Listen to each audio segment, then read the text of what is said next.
ரமேஷ் பேசுகிறேன். இது 5 நிமிட நேரம் இருந்தால் கவிதை நேரம். நான் என்னோட கவிதையை ஆர்டிஃபிஷியல் இன்டெலிஜென்ஸ் சாஃப்ட்வேரை உபயோகப்படுத்தி வாசிக்க வச்சிருக்கேன். கேளுங்க. இன்றைய கவிதை சிந்தனை சிதறல்கள். இன்றைய தீவிர சிந்தனையில் திடீரென்று மின்னல் கீற்று போல் பள்ளிப்பருவ நினைவுகள்.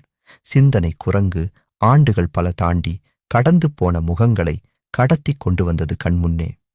1ஆம் வகுப்பில் பள்ளிப்பருவத்தை தொடங்கி வைத்த சிவஞானம் டீச்சரும், பல்பத்திற்காக அண்ணனிடம் சொல்லி அடிப்பேன் என்று என்னை மிரட்டிய நண்பனும், 3ஆம் வகுப்பில் கேள்வி கேட்டு பதில் சொல்ல நேரமானதால் பிரம்பால் தலையில் நங்கென்று வைத்து தெரிந்த பதிலும் தெரியாமல் விழிக்க வைத்த பேபி டீச்சரும், 4 மற்றும் 5ஆம் வகுப்பை இனிமையாக்கிய அம்சா டீச்சரும், 6 முதல் 8ஆம் வகுப்பு வரை ஆண்டு பிரீட்சைக்கு எங்களுக்காக எப்போதும் பிரார்த்தனை செய்த மேரி டீச்சரும், 10ஆம் வகுப்பில் மதிப்பெண்கள் ஓட்டத்தில் முன்னால் வர ஒருவர் படித்ததை மற்றவருடன் பகிராமல் மறைத்து வைத்து படித்து பிளவுபட்டு நின்ற நண்பர்களும் என ஒன்றன் பின் ஒன்றாக அனைவரும் கண்முன் வந்து சென்று கொண்டிருக்க, அடுத்தது என்ன என்று தெரிவதற்குள் நினைவுகள் அனைத்தும் கண்ணுக்குத் தெரியாத கருங்குழிக்குள் விழுந்து மறைந்து நிகழ்காலம் மட்டுமே நிஜமாகி நின்றது.